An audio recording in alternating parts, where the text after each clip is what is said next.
Among the 4 skills in IELTS, listening is overlooked by most of the candidates. However, we have to keep in mind that it plays 25% of your overall PAM score.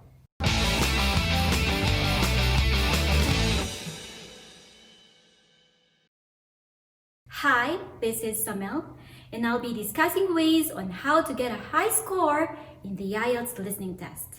In this video, we are going to focus on 5 common errors candidates usually commit and suggest solutions for your improvement. Number 1, not reading the instructions and having difficulty understanding the question. In every examination that we take, what should be the first thing for us to check? The instructions. Yes, you heard it right. Read instructions and understand the questions. Candidates fail to read instructions when they take the listening or maybe even the reading test. Why? They are eager to read the questions ahead of time. Remember that in every part of the listening test, you are given time to go over the questions, and that includes reading the instructions. Since 30 seconds will be given to read the questions and instructions, use this time to mark your keywords in given questions.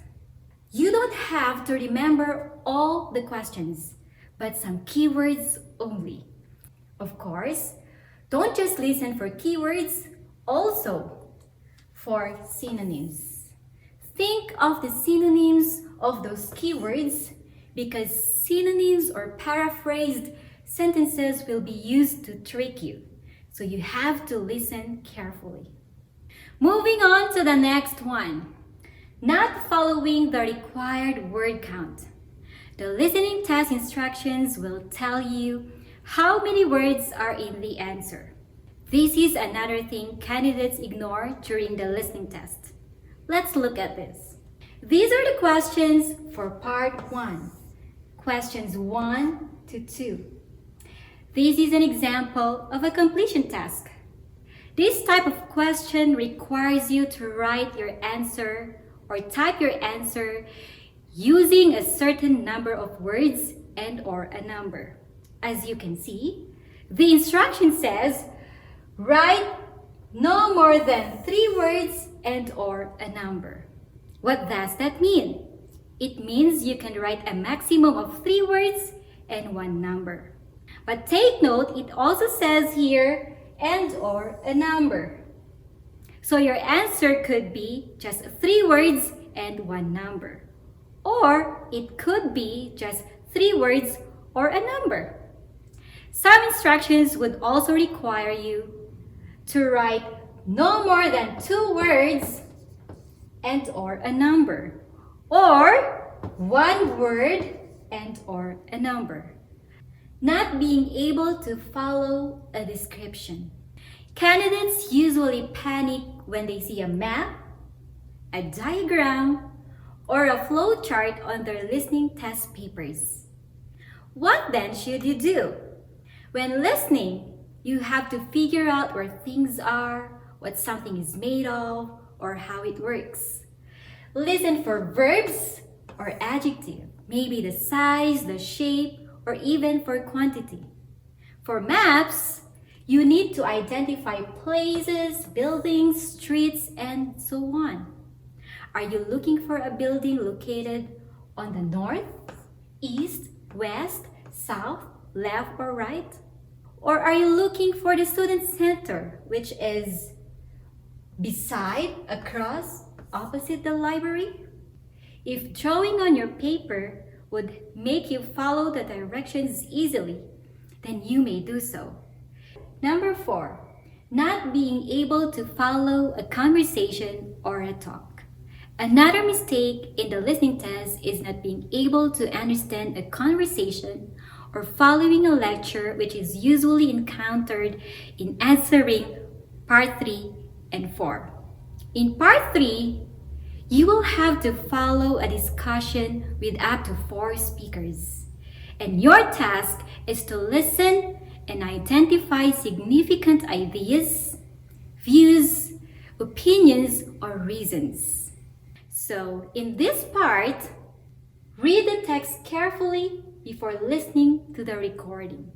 In addition to that, take down information about the speakers, the relationship, and how it relates to the situation.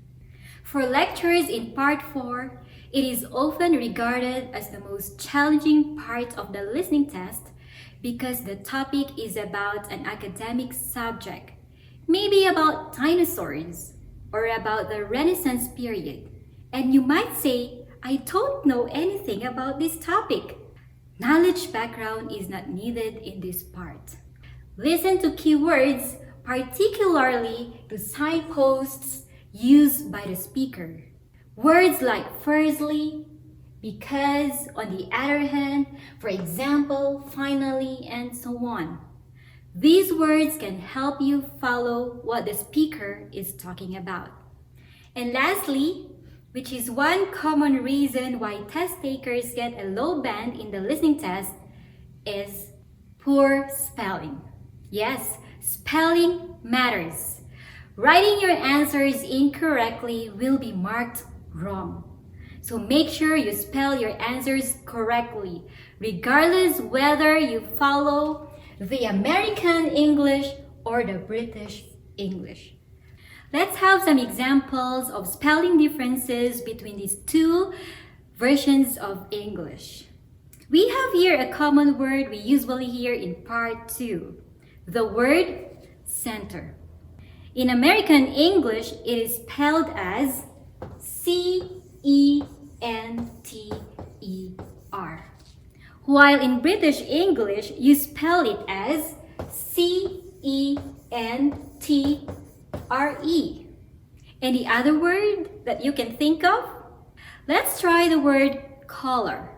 How do you spell it using the British English? It is spelled as C-O-L-O-U-R.